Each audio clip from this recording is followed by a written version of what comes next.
Makanya hari ini saya kasih judul. Tolong munculkan judul apa? Are you salty? Apakah kamu asin? Ini sesuatu yang mengelitik Bapak Ibu Saudara. Jangan-jangan ini orang-orang di sekitar kita itu pergi tidak tahan karena kita itu asin atau tidak. Mari kita nanti akan sedikit sama-sama. Mari kita berdoa sekali lagi.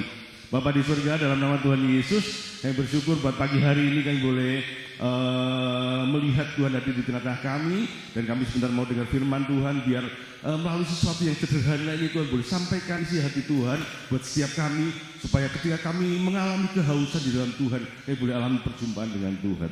Terima kasih di dalam nama Tuhan Yesus. Setiap kita yang siap dengar firman Tuhan sama-sama katakan amin. Ya Bapak Ibu Saudara, saya mengambil dari Matius 5 ayat yang ke-13.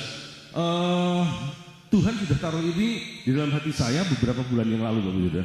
Tetapi ketika saya bergumul kapan mau sampaikan ini, Tuhan kayaknya masih mau tahan-tahan gitu. Dan ketika beberapa waktu lalu saya dan istri saya ke Bali, Pak Gembala sampaikan bahwa tanggal 30 saya harus sampaikan isi hati Tuhan dan melayani firman Tuhan. Saya belum dapat sesuatu, saya belum siapkan. Sampai kepada minggu lalu, tiba-tiba Pak Gembala dalam firman-Nya mencuplik sedikit tentang garam gitu. Dan kemudian saya diingatkan lagi khotbah yang sudah saya persiapkan ini, firman Tuhan ini, dan rupanya mungkin ini maunya Tuhan untuk setiap kita mengerti tentang garam. Next, ya kita mau baca dalam Matius 5 ayat ke-13. Di situ sudah tertulis, saya akan bacakan untuk Bapak Ibu Saudara. Kamu adalah garam dunia.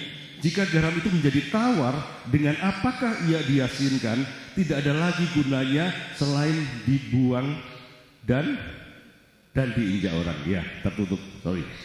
Jadi Bapak Ibu Saudara, kita sering mendengar ayat ini. Kalau Bapak Ibu Saudara melihat dalam satu perikop ini adalah rangkaian pengajarannya Yesus yang terilai. Sebelumnya dia berkhotbah tentang khotbah di atas bukit, 9 ucapan bahagia, kan begitu Bapak Saudara. Nah, tetapi saya kadang-kadang penasaran ketika kita sering mendengar ayat ini, kita ini mendengar ayat ini begitu pendek. Tuhan hanya bilang kamu adalah garam dunia. Jika garam itu menjadi tawar, dengan apakah ia diasinkan? Tidak ada lagi gunanya selain dibuang dan diinjak orang. Kalau kita melihat terusannya ayat ini, Bapak Saudara akan menjumpai kamu adalah terang dunia. Tetapi di situ Tuhan memberikan penjelasan yang lebih lebar. Kamu adalah terang dunia, kota di atas gunung tidak mungkin tidak tersembunyi, ya, tidak mungkin pelita itu ditaruh di bawah gantang karena dia tidak akan terlihat. Terang dunia kita mudah dengan membayangkannya bahwa ya udahlah, terang itu memang menerangi ke-8. Dan kita sering menjumpai itu ketika mati lampu, kita pakai lilin, ya kita memiliki satu gambaran yang mudah dan gampang terkait terang dunia. Tetapi ketika Tuhan bicara mengenai kamu adalah garam dunia, saya yakin dan percaya Bapak Ibu Saudara pasti kalau dengar firman-firman Tuhan, hamba-hamba Tuhan lain selalu akan mengkaitkannya dengan garam sebagai bumbu dapur, ya Bapak Saudara ya. Garam sebagai bumbu dapur. Jadi ilustrasinya selalu kalau masak tanpa garam pasti rasanya tidak enak. Betul. Itu salah satu saja. Tetapi itu yang menggelitik hati saya dan saya penasaran sama Tuhan. Tuhan, mosok ilustrasinya hanya itu terus gitu Bapak Saudara. Ya. Nah, next. Jadi Yesus menjelaskan kepada kita membedakan dua hal. Yang pertama adalah garam asli dan garam yang bekas. Garam asli itu adalah garam yang asin, dipakai untuk satu maksud dan tujuan. Tetapi kalau garam bekas itu garamnya sudah tidak asin lagi, tawar gitu, hambar. Nah, garam yang bekas yang tawar dan hambar itu sudah tidak ada gunanya, jadi ya sudah dibuang saja, diinjak orang, tadi Tuhan katakan seperti itu. Ya, Bapak Saudara. Next. Nah, sebenarnya di dalam perikop ini kita bisa melihat satu inti yang Tuhan mau sampaikan seperti ini, bahwa seperti garam itu harus berfungsi, demikianlah juga Tuhan menciptakan manusia itu harus mempunyai satu fungsi tertentu di mana Tuhan bisa bekerja di dalamnya. Katakan amin. Ya. Dan Bapak Ibu Saudara, ternyata kalau kita melihat garam, next, kita akan melihat model-model seperti ini. Mungkin Bapak Ibu Saudara belum pernah lihat. Jadi ada garam merah itu yang atas ya. Kemudian yang agak orange itu namanya garam Himalaya di bawahnya. Kemudian yang hitam itu adalah Cyprus black lava. Jadi dia garam yang beraroma smoky, asap gitu. Jadi kalau Bapak Ibu Saudara masak dengan garam itu akan terasa masakannya itu ada asap-asapnya gitu ya. Mungkin nanti Pak Hendra bisa mengkombinasi dengan gepreknya gitu ya. Tapi nggak tahu carinya di mana ya. Tapi ini beraroma smoky gitu. Nah, garam yang bawah ya, yang bawah itu ada namanya garam kalanama. Garam kalanama ini adalah garam yang mengandung belerang. Ya, mengandung belerang biasanya dipakai untuk masakan-masakan India, Bapak Saudara. Jadi semua masakan India kebanyakan pakai garam yang namanya garam kalanama ini. Kemudian yang atas itu baik untuk paru-paru itu dikatakan red Hawaiian alea dan lain-lain. Ini masih banyak Bapak Saudara. Saya hanya cantumkan beberapa saja. Dari jenisnya juga nanti akan macam-macam aja. Ada dex salt, sea salt, pink salt, kosher salt dan lain sebagainya. Celtic salt. Banyak sekali Bapak Saudara. Jadi itulah yang membuat saya itu penasaran kenapa Tuhan tidak berkata kamulah garam dapur. Kan Tuhan tidak bilang gitu Bapak Saudara. Betul ya? Ya, betul ya. Tuhan tidak bilang kamulah garam dapur loh. Tuhan juga tidak bilang kamulah gula, kamulah apa gitu kan. Gula kan juga manis gitu. Kita disuruh menjadi sesuatu yang manis itu kan memang bahasa kiasannya Tuhan. Tetapi saya yakin dan percaya ketika Tuhan bilang kamulah garam dunia, pasti ada sesuatu yang Tuhan mau maksudkan. Dan ketika saya cari tahu ternyata garam itu macam-macam, Bapak Saudara. Ya, macam-macam. Next. Ini adalah garam asap. Warnanya coklat. Ini juga memunculkan asap tapi dia akan memunculkan rasa yang lebih lain lagi dari yang smoky tadi. Ya, Bapak Saudara. Ya, jadi ketika Tuhan berkata garam dunia, pasti ada alasannya. Ternyata garam dunia itu tidak hanya bicara mengenai garam dapur. Meskipun di dalam ayat yang tadi kita baca di dalam Matius 5 ayat yang ke-13, di situ memang bahasa Yunani dan Ibraninya menunjuk kepada satu garam yang biasa dipakai untuk masakan, betul. Tetapi ketika Tuhan berkata garam dunia, saya merasa bahwa Tuhan mau bicara kepada kita kepada sesuatu yang lebih luas lagi. Next, orang Jawa kebanyakan hanya tahu ini, garam dapur dan garam rosok ya, ya. Yang suka kemah pasti pakai garam rosok untuk supaya tidak datangi ular gitu ya. Garam dapur dan garam rosok. Garam dapur ini lebih halus, garam rosok lebih kasar ya. Nah, next, faktanya Bapak Saudara, faktanya adalah menurut penelitian dijumpai 140.000 fungsi garam dalam semua aspek kehidupan, Bapak Saudara. 140.000 fungsi. Minimal yang sering disebutkan adalah 39. Tenang saja, saya tidak akan bahas semuanya satu-satu, Bapak Saudara. Kita akan pulang seminggu kemudian kalau kita bahas satu-satu. Tetapi artinya begini loh, ketika Tuhan berkata bahwa kamulah garam dunia, Tuhan berkata bahwa di dalam hidupmu ada begitu banyak fungsi yang akan Tuhan kerjakan. Katakan amin. Nah, fungsi-fungsi itu seperti apa gitu? Kita mau ulik itu gitu. Meskipun nanti juga Bapak Ibu Saudara mungkin yang sepuh-sepuh bilang gini, Pak, wong saya aja sekarang malah menghindari garam kan gitu ya. Nah, itu nanti ada kuncinya lagi.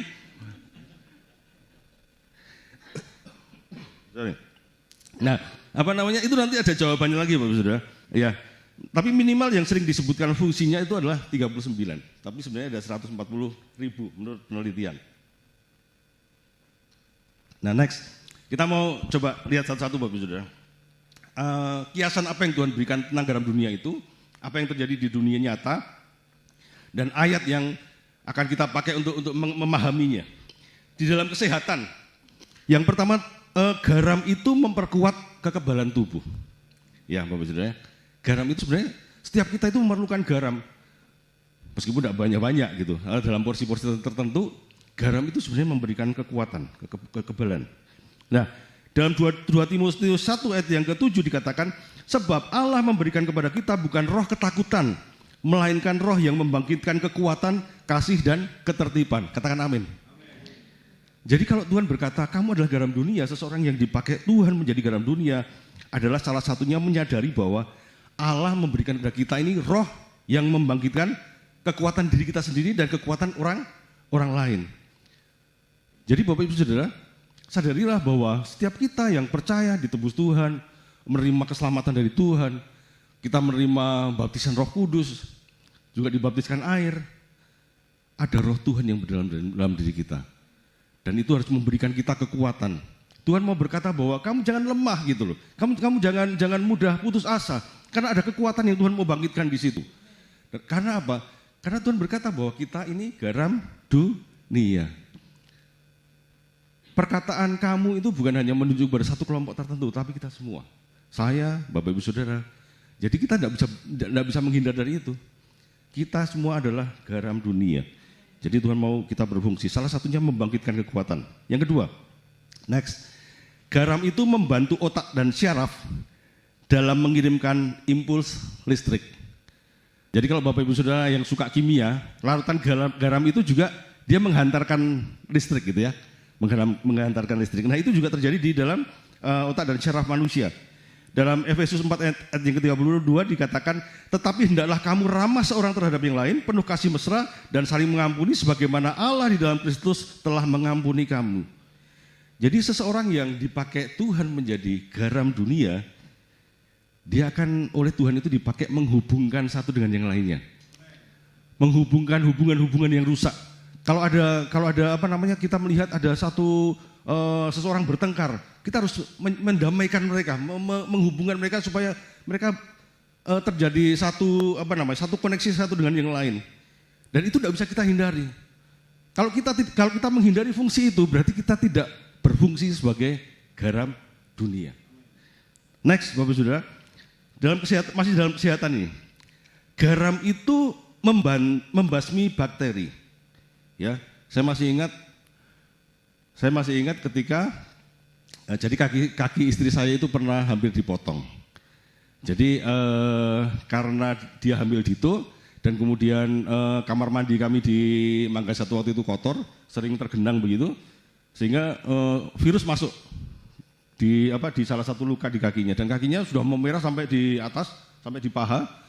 Saya sudah habis-habisan uang. Ya, Bapak Saudara, ke rumah sakit, ke dokter, tunjangan kesehatan habis, ya, Bapak Saudara, dikasih antibiotik terus sama dokter, tidak sembuh-sembuh, malah membusuk. Jadi luka yang hanya di kaki itu membusuk, kemudian sampai dagingnya dibuang, kelihatan tulangnya. Ya karena saya melihat sendiri. Mungkin saksinya Bu Jatmiko ya, saksinya Bu Jatmiko. Ya, waktu itu masih hamil dito. Jadi posisi dia hamil besar, kakinya sudah kerowak begitu. Kelihatan tulangnya, uangnya habis, tidak bisa apa-apa. Tetapi Tuhan itu kasih satu jalan yang ajaib dan luar biasa. Sepele, ketemu dokter tulang dia, ketemu mama angkatnya dia. Ternyata si suaminya mama angkat ini dia pernah sakit gula dan kemudian diobati dengan namanya arang aktif. Tetapi harus ada proses sebelum arang aktif itu ditempelkan. Jadi harus direndam pakai air garam dan air sirih. Jadi saya lakukan itu Bapak Saudara setiap hari, dari pagi sore nanti ganti lagi, pagi sore ganti lagi, sampai saya melihat dari yang tadinya tinggal tulang itu mulai tumbuh daging seperti jenang-jenang delimo gitu Bapak Saudara. Seperti jenang-jenang delimo gitu. Jadi itu mulai tumbuh daging sedikit demi sedikit. Walaupun sekarang ketika kita melihat kakinya Grace itu ada sedikit seperti tarikan yang tidak kembali, tetapi puji Tuhan bahwa ternyata unsur garam itu ketika dia merendam itu dia membasmi bakteri. Nah mungkin di sekeliling kita, Bapak Ibu Saudara menjumpai ada bakteri-bakteri spirit yang mengancam kehidupan orang-orang di sekeliling kita, anak kita, suami istri kita, gitu, teman-teman kita, ya. Jadi ketika kita melihat ada sesuatu yang membahayakan, kalau kita dipakai sebagai garam dunia, kita harus mampu melihat itu untuk kita itu dipakai Tuhan menyelamatkan mereka dari satu kehidupan yang keliru, dari kematian dan lain sebagainya. Next, ini masih dengan kesehatan. Jangan bosan ya, kita mau mengulik beberapa hal ya. Lanjut ya. Garam itu mengeluarkan dahak pada tenggorokan dan saluran nafas. Saya orang yang sakit asma dari kecil. Jadi cukup tahun kalau misalnya tenggorokan kita ada lendir, itu berkumur, itu akan menolong lendirnya keluar. Ya. Nah, saluran nafas itu kalau orang Kristen kan apa sih? Doa ya. Doa itu kan nafasnya orang Kristen, orang bilang ya. Doa itu nafas orang Kristen. Jadi kalau setiap kita ini dipakai sama Tuhan menjadi garam dunia, kita harus melihat bahwa kalau ada doa-doa yang macet di dalam keluarga, di dalam teman-teman kita harus mendorong mereka. Oh, ayo doamu dibangkitkan, ayo doamu diaktifkan, ayo praise and worship, ayo memuji Tuhan, kembali kepada Tuhan. Kamu tidak bisa berdoa, ayo tak bimbing. Bapak Ibu Saudara, ya. Itu fungsi-fungsi yang harus kita lakukan. Ada banyak. Next, di dalam rumah tangga, ternyata garam itu juga memperlancar saluran air yang buntu. Nah, saya sudah pernah coba semua Bapak Saudara masalahnya, ya. Jadi kamar mandi di mana, di Kendari kalau tidak salah. Waktu itu sering macet gitu. Ternyata untuk mengatasinya saya harus rebus air garam banyak-banyak gitu. Saya gelontorkan gitu. Nanti dia akan membantu. Gitu. Memang akan lebih efektif ketika itu digabungkan dengan satu yang lain gitu. Satu yang lain itu akan lebih efektif. Tetapi sebenarnya garam itu sendiri dia bisa memperlancar saluran air yang buntu. Kolose 2 ayat 3, di situ dikatakan, sebab di dalam dialah tersembunyi segala harta hikmat. Dan Yakobus 1 ayat 5, tetapi apabila di antara kamu ada yang kekurangan hikmat, hendaklah ia memintakannya kepada Allah yang memberikan kepada semua orang dengan murah hati, dengan tidak membangkit-bangkit, maka hal itu akan diberikan kepadanya. Kenapa kok hubungannya sama hikmat? Bapak Ibu Saudara, ketika dunia ini mengalami permasalahan dan kebuntuan, yang bisa menyelesaikan hanya hikmat. Hikmat dari siapa? Hikmat dari Tuhan. Ya. Jadi artinya ketika kita ini menjadi garam dunia, Bapak Ibu Saudara harus sadar bahwa, oh, aku ini utusan Tuhan. Aku harus minta hikmat sama Tuhan untuk menyelesaikan setiap masalah-masalah di kantor, di dalam permasalahan rumah tangga, anak-anak, dan lain sebagainya. Kita harus minta hikmat sama Tuhan untuk menjadi garam dunia, untuk melancarkan saluran-saluran yang buntu, untuk menyelesaikan segala sesuatunya. Nah, ini ada yang menarik. Next, ya. Dalam Kolose 4 ayat yang ke-6. Kita mau baca sama-sama ayatnya ya. 1, 2, 3. Hendaklah kata-katamu senantiasa penuh kasih, jangan hambar, sehingga kamu tahu bahwa bagaimana kamu harus memberi jawab kepada setiap orang. Paulus menghubungkan garam itu dengan kata-kata jangan hambar. Di dalam Alkitab ditulis jangan hambar. Tetapi kalau kita melihat di dalam teks bahasa Inggrisnya dan bahasa aslinya, di situ dikatakan Kolosian 4 ayat 6, let your conversation be always full of grace, seasoned with salt. Dibumbui dengan garam. Jadi perkataan hambar itu ternyata Paulus berkata omonganmu gitu. Ojo apa kokean apa namanya? Jangan cemplang gitu, tetapi harus dibumbui dengan garam supaya apa? Agak asin. Jadi saya waktu merenungkan ini jadi geli Bapak Saudara, karena ini bisa berlaku untuk suami istri nih, saling mendorong. Nek bojone cerewet Bapak Saudara, bojone cerewet, nesu-nesu wae, para suami bisa berkata, mah omonganmu ini kurang asin. Ya Bapak Saudara. Itu juga berlaku untuk istri gitu.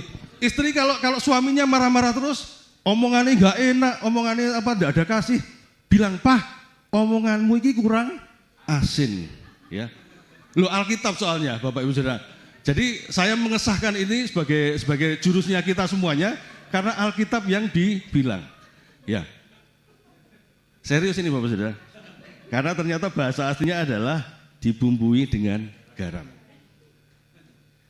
Itu juga berlaku untuk teman-teman di sekeliling kita. Kalau mereka omongannya nggak enak, omongnya kasar, omongannya, gimana kalau omonganmu itu dibumboni sidik, gitu, ya, dengan garam, ya, supaya manis gitu, ya.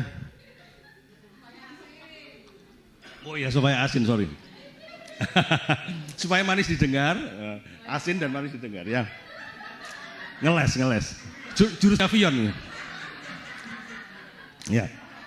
Ya, next. Ya. Jadi ingat ya rumus itu ya. Nanti dibawa pulang untuk bekal di rumah.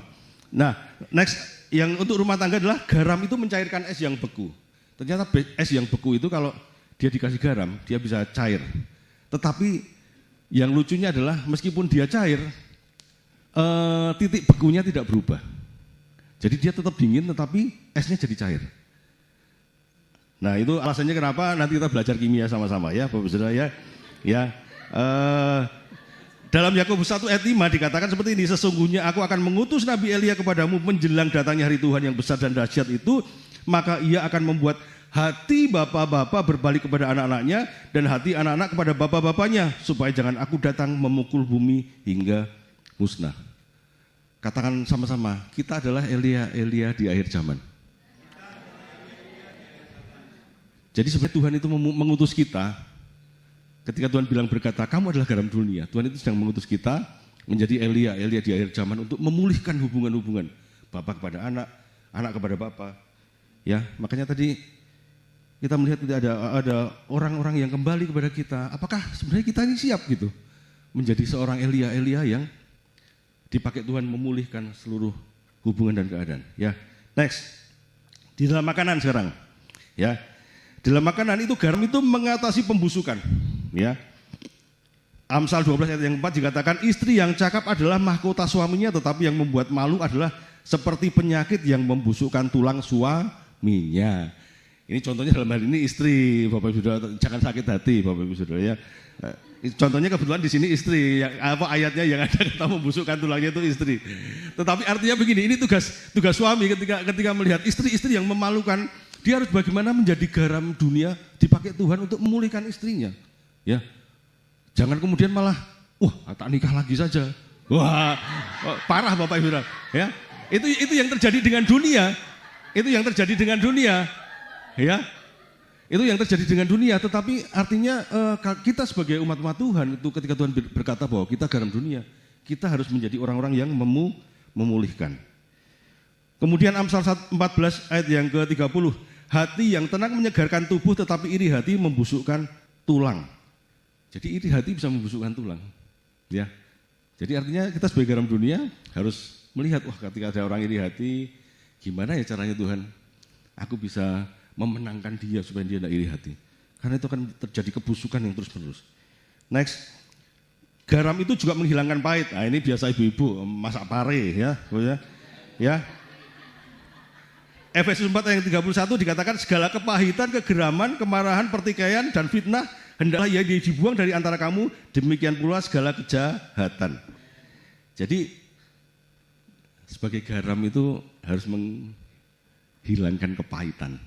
Karena apa? Ketika pare itu ini saya agak mengerti, jadi saya akan cerita. Pare itu ketika diuleni dengan garam, pare itu akan menyedot airnya dan pahitnya. Garam itu akan menyedot air dan pahitnya gitu. Sehingga ketika nanti pahitnya itu disedot, nanti kemudian dicuci lagi, itu parinya sudah tidak begitu pahit. Jadi memang garam itu ketika diberikan misalnya ke ikan itu menjadi, kenapa tidak busuk menjadi ikan asin? Karena unsur airnya itu keluar gitu. Dan kemudian air itu juga akan menjadi lebih terhindar dari bakteri. Nah, saya akan cepat saja, di bawah itu juga ada. Garam itu memperkuat cita rasa makanan, memperkuat aroma makanan. Garam itu juga melembutkan. Contohnya adalah ketika Bapak Ibu Saudara ngulek bawang. Nah, ngulek bawang, kalau kok kasar terus kayak garam nanti jadi lembut. Artinya kita ini diberikan tugas pada Tuhan untuk melembutkan hati-hati yang keras. Ini tanpa sengaja loh, bukan berarti dia keras loh. Ya, melembutkan hati yang keras. Ya, Bapak Saudara ya. Kekerasan itu bisa terjadi di lingkungan kita atau di dalam lingkungan keluarga kita. Nah, oleh karena itu sadari bahwa hidup kita ini adalah sebagai garam dunia. Next, di dalam kecantikan. Di dalam kecantikan itu sebagai scrub mengangkat sel-sel mati. Bapak Ibu Saudara ya, ternyata Tuhan itu ketika bicara garam dunia itu semua ada loh, mengangkat sel-sel mati. Di dalam lingkungan kita juga mungkin ada kondisi kehidupan kerohanian yang mati. Tuhan mengajak kita untuk menjadi garam dunia, menggarami mereka untuk diajak ayo hidup lagi ya. Kemudian mempercepat pembukaan pori-pori. Di pertanian, garam itu membuat tanahnya subur dan garam itu membuat daun dan akar sehat. Jadi kalau tanaman dikasih garam itu pertumbuhannya lebih sehat dan kemudian daunnya juga lebih subur, lebih besar-besar. Nah, ini beberapa peristiwa dalam Alkitab. Next. Ya, jadi tradisi kuno di dalam Yehezkiel 16 ayat 4 nanti bisa dibaca Bapak Saudara. Jadi di dalam tradisi kuno orang Yahudi, bayi-bayi yang baru lahir itu digosok pakai garam. Ya, jadi mereka seperti membuat ikan asin gitu, bayinya digosok. Oh ya. Jadi bayi-bayi itu digosok gitu, digosok ya. Digosok pakai garam. Saya tidak akan jelaskan lebih lanjut, nanti kita baca sama-sama. Kemudian yang berikutnya, setiap korban persembahan bagi Tuhan itu juga ternyata harus dibubuhkan garam. Dalam Yehezkiel 43 ayat 24. Artinya begini loh, ketika manusia itu merasa bahwa garam itu kok membuat masakan ini jadi enak. Jadi ketika orang-orang itu mempersembahkan korban bakaran kepada Tuhan, Tuhan juga mau dong yang enak itu dipersembahkan kepada dia. Gitu. Jadi itu korbannya harus digarami. Ya Bapak Saudara. Bahkan ada ketika ada satu perjanjian namanya perjanjian garam, karena kalau di Israel pada waktu itu di orang-orang Romawi garam itu harus selalu ada di setiap tempat. Bahkan ketika orang Romawi yang paling rendah pangkatnya itu mereka dibayarnya pakai garam. Jadi kalau yang pangkatnya paling rendah itu mereka tidak bekerja dengan baik, dia akan berkata bahwa nilaimu itu lebih rendah dari garam. Jadi ada budaya seperti itu di Romawi pada saat itu. Kemudian yang berikutnya di dalam 2 Raja-Raja 2 ayat 19 sampai 22, Elisa juga menyehatkan sungai di Yeriko yang beracun dengan memakai garam. Jadi peristiwa dengan garam ini ternyata di Alkitab banyak sekali dan lain-lain. Saya tidak akan sebutkan satu persatu. Next, kesimpulan sementara. Hampir selesai, tenang aja Saudara. Kesimpulan sementara. Jadi mari baca sama-sama. Menjadi garam, 1, 2, 3. Menjadi garam, menjalankan fungsi-fungsi firman Tuhan untuk orang-orang di sekitar kita, baik yang sudah percaya Yesus, apalagi yang belum percaya Yesus. Apa fungsimu? Nah, ini pertanyaannya. Nanti dibahas di KFC ya. Apa fungsinya Anda sebagai garam dunia? Apakah Tuhan pernah bawa engkau pada mengatasi kepahitannya orang lain? Tuhan bawa engkau untuk melembutkan hati yang keras kepada orang lain? Nanti itu menjadi diskusi yang menarik di KFC. Nah sekarang ternyata kalau kita tadi bicara mengenai garam dan fungsinya, sekarang kita bicara mengenai masalahnya. Next. Ini adalah garam yang sering Bapak Ibu pegang, tapi di mikroskop berapa kali lipat jadi besar. Ya. Untuk menjadi garam itu ternyata diperlukan sebuah proses. Garam itu terdiri dari natrium dan klorida, NaCl. Jadi prosesnya begini. Pembentukan garam itu tidak terjadi begitu saja. Ada senyawa namanya senyawa asam dan senyawa basa. Tidak tahu ketemunya di mana. Ini pertama kali munculnya di mana tidak tahu. Bisa jadi munculnya ketika ternak buang air kecil di tanah gitu kan. Mengandung unsur apa, kemudian dia meresap ke dalam tanah dan sebagainya, tetapi asam dan basa ini kemudian dialirkan ke sungai gitu. Di sungai Bapak Ibu sudah tahu, asam dan basa ini akan dibenturkan oleh batu-batu, ya, dibenturkan oleh batu-batu, ketemu dengan kotoran-kotoran. Jadi kalau asam dan basa ini tadinya hanya sebuah awal, kemudian ketemu kotoran lagi, jadi kemudian tambah asam. Nanti ketemu apa lagi, jadi tambah basa. Kemudian dialirkan dari sungai ke sungai, ketemu batu-batu, ketemu kotoran, sampai di laut. Di laut apakah selesai? Enggak. Apakah Bapak Ibu pikir di laut itu adalah tempat yang bersih? Enggak. Karena ada banyak orang mati loh di laut itu. Ya. Pesawat jatuh, enggak ketemu orangnya busuk di dalam. Ada ikan mati, ikannya busuk di dalam. Bapak Ibu Saudara. Dan ketika asam dan basa ini kemudian dibawa ke laut, sebelum menjadi garam, dia kemudian oleh petani dipanen di pantai-pantai, tambak-tambak, itu harus dipanaskan dulu oleh matahari, diuapkan airnya, sehingga kemudian muncul kristal-kristal. Itu belum selesai, nanti dicuci lagi, dibersihkan lagi, baru kemudian menjadi garam yang kita siap pakai. Atau kalau itu garam gunung, seperti Bapak Ibu Saudara kalau ke Purwodadi, daerah Kuwu, dulu saya ikut bapak saya ke Kuwu, itu garamnya mungkin masuk ke dalam tanah gitu, hampir sama, asam dan basa masuk ke dalam tanah, nanti di tanah dia dijeblokkan lagi, cepluk gitu kan, seperti peletusan-letusan kecil itu. Nanti keluar airnya ditampung, diciprat-cipratnya di jerami gitu, nanti dijemur lagi, baru muncul yang namanya garam. Jadi ketika Tuhan berkata, kamu adalah garam dunia, setiap kita berarti harus mengalami proses. Yang siap katakan amin. Amin. Haleluya. Jadi, nah, ada warningnya ini. Next. Ada sebuah warning dari Tuhan. Dalam Markus 9 ayat yang ke-50 dikatakan, garam itu memang baik, tetapi jika garam menjadi hambar, dengan apakah kamu mengasinkannya? Hendaklah kamu selalu mempunyai garam dalam dirimu dan selalu hidup berdamai yang seorang dengan yang lain. Tuhan berkata, hendaklah kamu apa? Selalu mempunyai garam. Jadi ketika kita ini mengikut Yesus, Bapak Ibu Saudara, kita tidak boleh kekosongan garam. Padahal untuk memunculkan garam, kita ini harus menerima proses. Artinya kita harus dengan sadar bahwa ketika kita mengikut Yesus, mungkin katakan kadang-kadang tidak fine-fine saja jalan kita. Kadang-kadang kita mempunyai masalah, kita mempunyai dimusuhi orang lain tanpa sebab. Tetapi ketika itu proses itu terjadi dan itu memunculkan satu garam yang baik dalam hidup kita harus selalu mensyukurinya. Amin. Karena Tuhan berkata bahwa kita harus selalu mempunyai garam. Warning yang kedua. Ya. Lukas 14 ayat yang 34 sampai yang 35. Garam memang baik, tetapi jika garam juga menjadi tawar, dengan apakah ia diasinkan? Tidak ada lagi gunanya baik untuk ladang maupun untuk pupuk, dan orang membuangnya saja. Di dalam bahasa Inggris dikatakan, it is neither fit for the land nor yet for the dunghill, but man cast it out.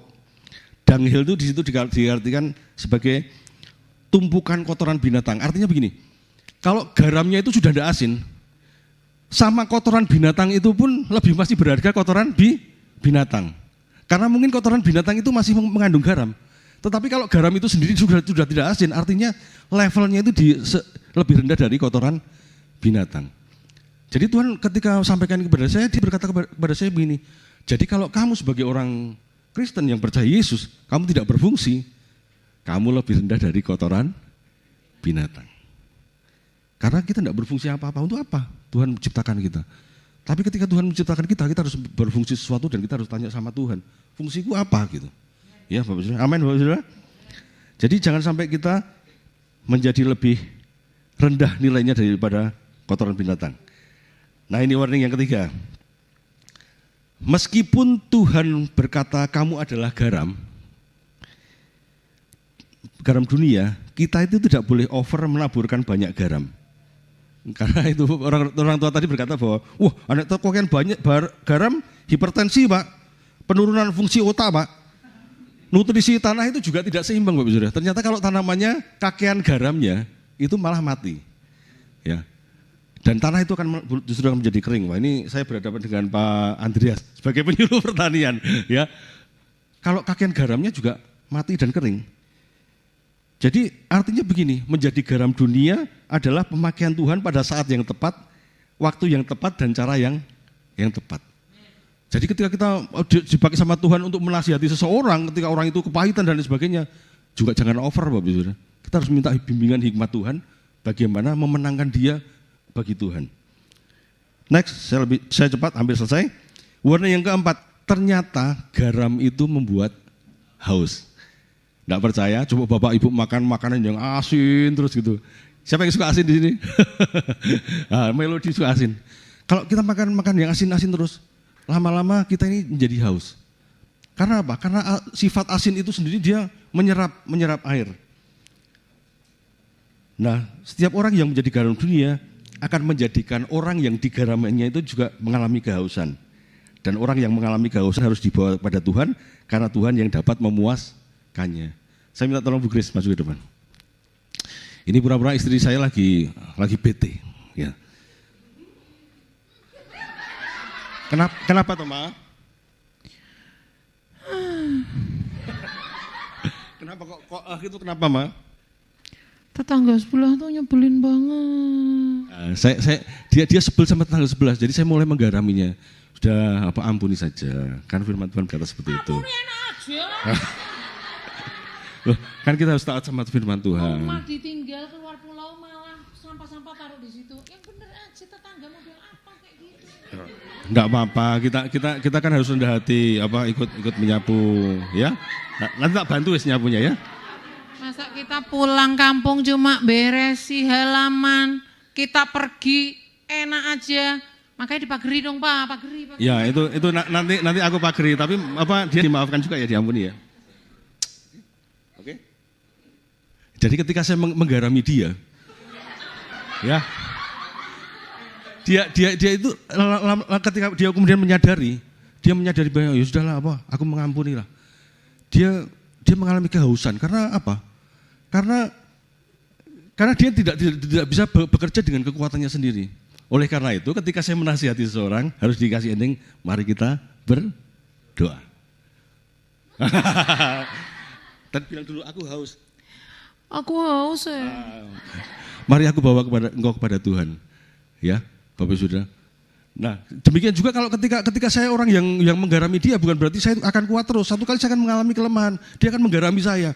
Karena setiap kita ini adalah garam dunia, saling menggarami satu dengan yang lain. Nah, ketika saya juga digarami, ketika saya menyadari saya menjadi haus. Dia akan bawa saya, doa yuk Pak sama-sama. Ayo doa Pak. Makanya itulah ketika suami istri dia mempunyai mezbah.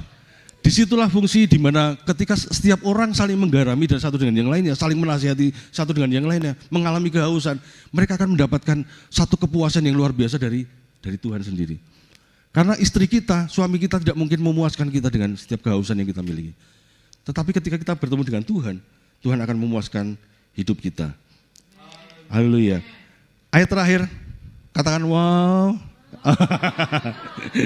Kok terakhir ya? Ayat yang terakhir Bapak Saudara ya. Mari sama-sama baca Matius 5 ayat yang ke-6.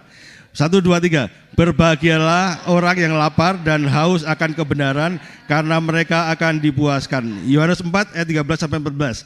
Jawab Yesus kepadanya, barang siapa minum air ini, ia akan haus lagi, tetapi barang siapa minum air yang akan kuberikan kepadanya, ia tidak akan haus untuk selama-lamanya. Sebaliknya air yang akan kuberikan kepadanya akan menjadi mata air di dalam dirinya, yang terus-menerus memancar sampai kepada hidup yang kekal. Amin. Bapak Ibu sudah mengerti? Katakan amin. Pertanyaannya, apakah engkau asin? Jawab, aku asin untuk kemuliaan Tuhan. 1, 2, 3. Aku asin untuk kemuliaan Tuhan. Artinya kalau untuk kemuliaan Tuhan, kita tidak over. Kadang-kadang manusia itu ketika dia dikasih beban sama Tuhan, kamu adalah garam dunia, garamnya disok-sok kayak gitu. Jadi istri kita dinasehati terus, suami kita dinasehati terus tanpa pernah mengajak dia berdoa. Lah kalau caranya begitu, istri yang kita nasihati terus itu akan mati. Karena kekokean garam, kasinan. Ya. Sementara saya yang ngesoi garam terus gitu,